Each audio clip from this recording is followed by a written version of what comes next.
I'm so excited. This is my first, I guess, official video documenting the house process.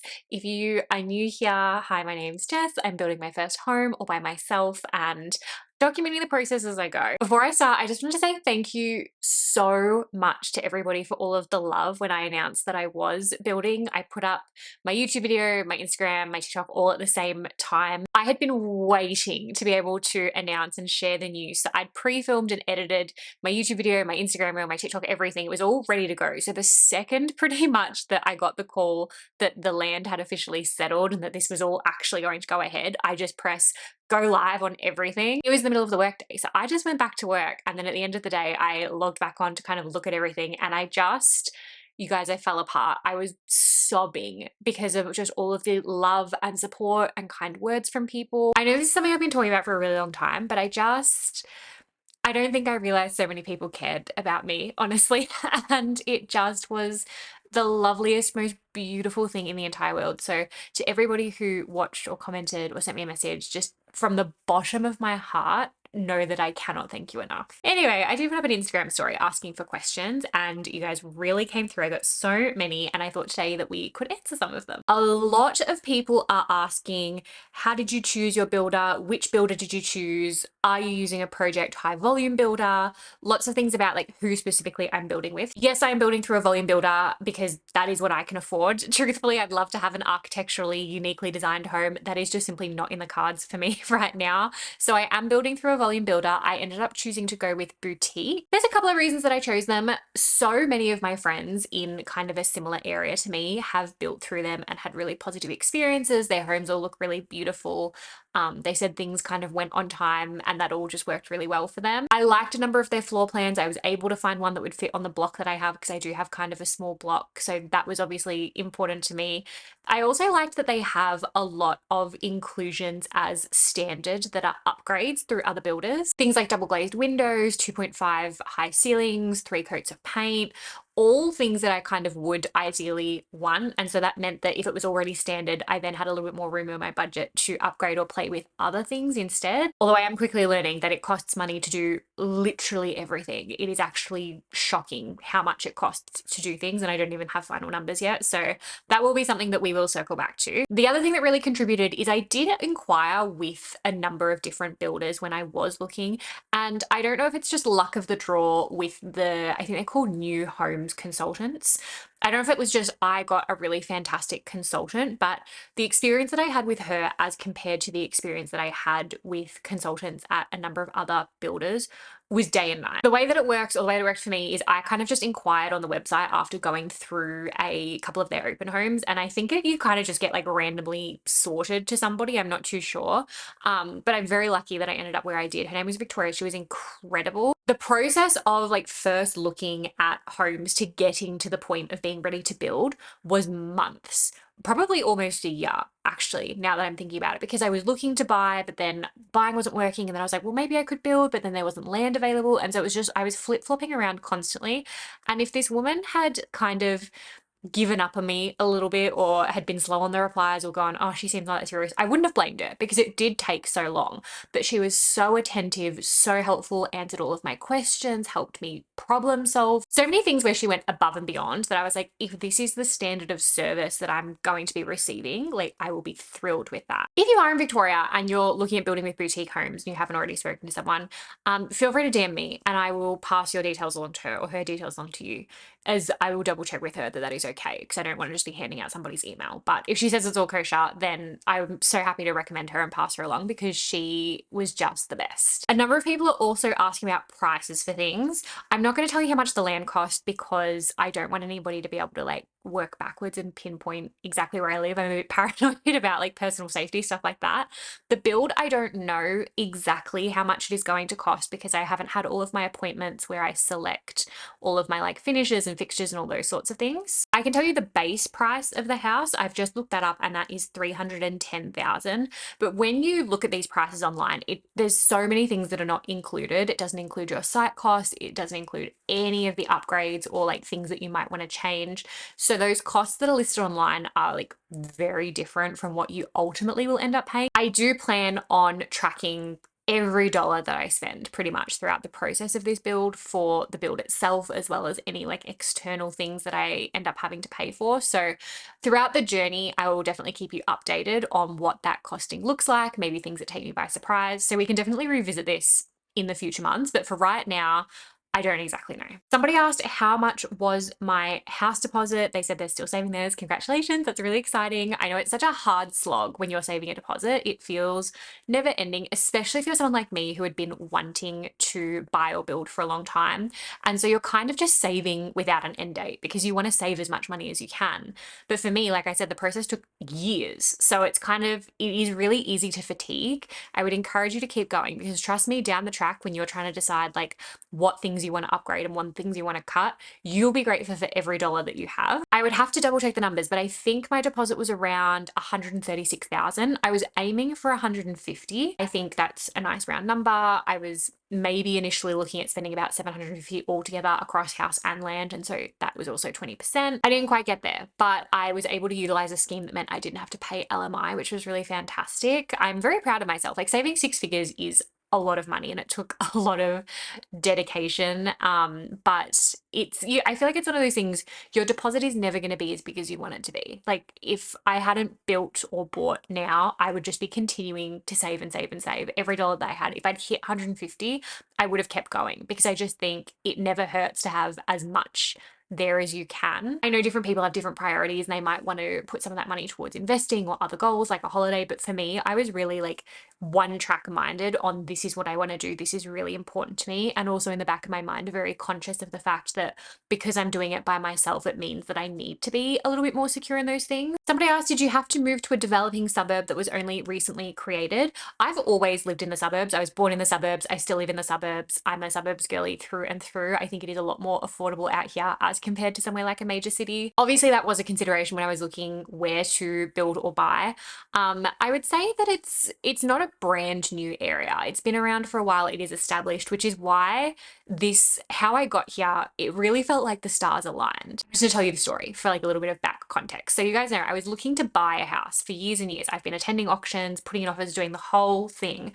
And then eventually I was like, maybe I should build. Building would work out better for me financially. I knew that because it would mean that I would be able to take advantage of a number of schemes and grants that I otherwise would not qualify for, more likely than not, if I was to buy an established property. So that was kind of playing in the back of my mind. But the area that I was looking at, as I said, it's already relatively established. It's not as if it's a brand new area where there's heaps of blocks of lands available. I'd been keeping an eye on realestate.com. I'd been in contact with like the developers in the area, doing all the things that I possibly could to keep my finger on the pulse. And then one day I got an email that said, hey, like, is this block of land in the area that you're looking at? Because it's just become available. What I'm assuming happened is somebody had maybe put a deposit on it and their finance had fallen through, or for whatever reason, they've decided to pull out of the sale. It was exactly in the area that I wanted. It was one of the two orientations that I was, hoping for. It really seemed like fate. It was a little bit smaller than I wanted ideally, but now knowing how expensive everything else is, honestly, I'm kind of happy because if I'd tied more money up in the land,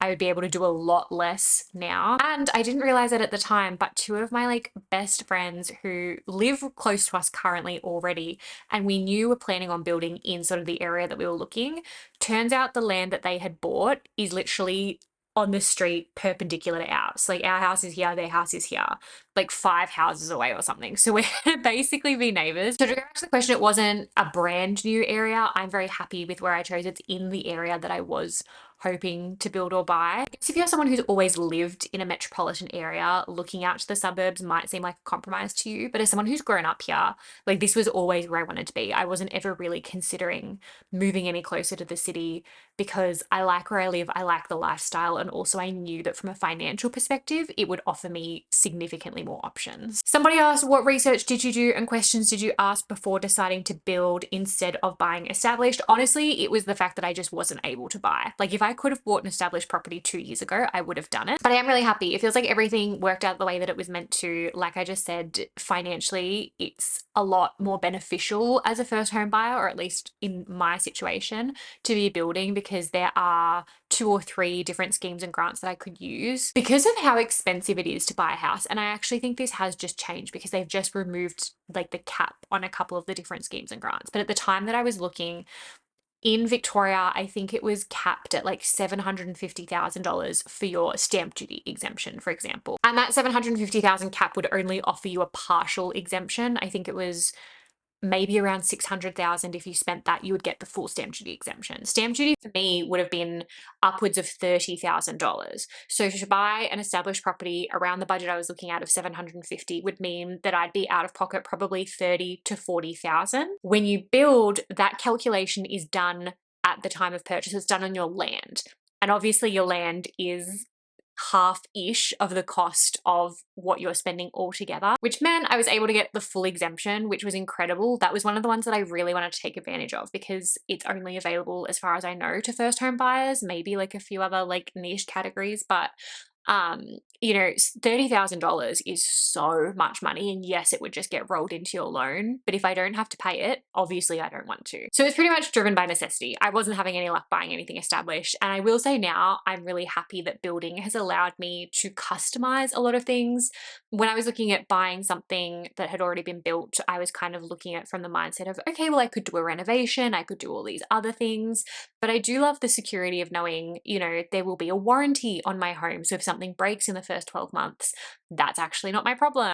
I'd love to hear about how you're budgeting build without blowing out costs. Honestly, I'm not. Obviously, like I said, I've still got to have all of my final appointments and consultations to lock everything in. I will say that my broker built a buffer into my loan amount. I think she built about $12,000 into my loan amount for like upgrades, additions, etc. First spoke to my new home consultant, Victoria, she also built a small allowance into the quoted price. So I think there was $5,000 for like your color appointment and then another 3,000 for electrical based on things that I had told her. So that money was also accounted for. I had my $10,000 coming from the first home owners grant. All of that in mind, I'm pretty sure I'm still going to spend more than what I had, obviously within my means. There are a lot of things that I'm kind of rolling around in my brain trying to prioritize, you know, this over that. And it's difficult because to do something at the stage of build is generally going to be more affordable than to have somebody come back for things like electrical. Say if I wanted to put wiring in for a camera, I think that might be around $200 to do it through my builder. But if I was to have a Sparky come out post build and put that same point in, it could be double that, possibly more, once you account for their time, the travel cost, the materials, etc. It is something I'm still trying to find the balance on because, you know, if it's going to save me a lot of money down the track, I'm like, well, maybe I should do it now and try reallocate funds around. I obviously have an emergency fund. I also have funds invested that I could sell down if I need to. But right now, my plan is to not overspend by more than I feel like I could earn or save between now and the end of my build because I've got about 9 months. So I know that I'll have a certain amount of money that I will be able to save each month just within my budget. Yes, I was kind of hoping to allocate that to like new furniture and fun things.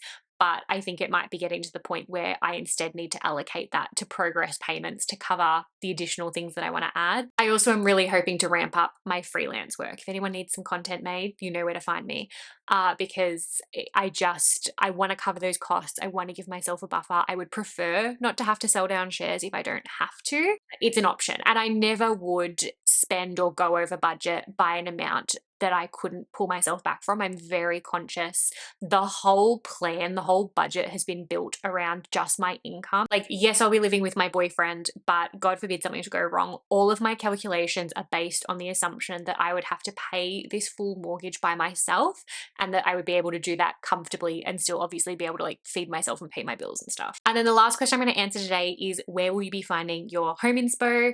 The same person also said 3 words to describe your interior style. I was talking about this on TikTok maybe or on Instagram, I don't remember. I find it really hard to nail down what my personal style is across like clothing, home, everything. I just know what I like and what I don't like, but I don't know that it falls into a really clear category. So I'm relatively feminine, a little bit coastal. I like neutrals. All of my inspo is coming from Pinterest and also Instagram and TikTok. I've got a lot of videos saved of like cool things that I've seen people put into their homes, different features that you can add, different color palettes, different like furniture pieces. I have lots and lots of screenshots and folders of saved things, but Pinterest is definitely my ultimate go-to. If anyone's interested, I definitely could do a video kind of taking you through my Pinterest board, talking through like what elements I have decided to pull across into the build itself, what things I might do down the track. When I first move in, from a cost perspective, we will absolutely just be moving in all of our existing stuff. All of our furniture is just going to move straight over. But with time, I would definitely like to replace some things. A lot of this stuff has been with me for the past decade as I've rented and gone from house to house. Obviously, when I first moved out of home, I couldn't afford to invest in nice things. Like my bedside tables were from Target 10 years ago and they're barely holding it together. So like things like that I would like to replace, but if it still works and still functions, I'm going to be honest, it's low on the priority list. I feel like I could talk about this forever. I'm very excited and very passionate about it. So I'm so glad that you guys had questions. Maybe if you've got more questions, leave them in the comments and I can do a second Q&A in a little bit once I'm a bit further down the process and have a bit more of an idea of things. As always, if there's other videos you want to see, definitely let me know. I'm trying to figure out what I'm going to do, what I can document, what I can film. Definitely if you're not following me on TikTok and Instagram as well, because little snippets of things that I do, I'm capturing and sharing there because sometimes it's easier. It is hard to get like the big camera out and document the process and also be mindful of the fact that there are lots of other people around me. So sometimes a little iPhone video is just a lot simpler. And so I'm posting those kinds of updates over on those platforms. I just keep the camera, but if you haven't already, please subscribe. It would mean so much to me. I am so thrilled to be back. And even just sitting here, I've been talking for, oh my God, 27 minutes, which is crazy. I could never do this on TikTok. So I'm really enjoying it. I hope you guys are too. And I will see you in my next video. Bye.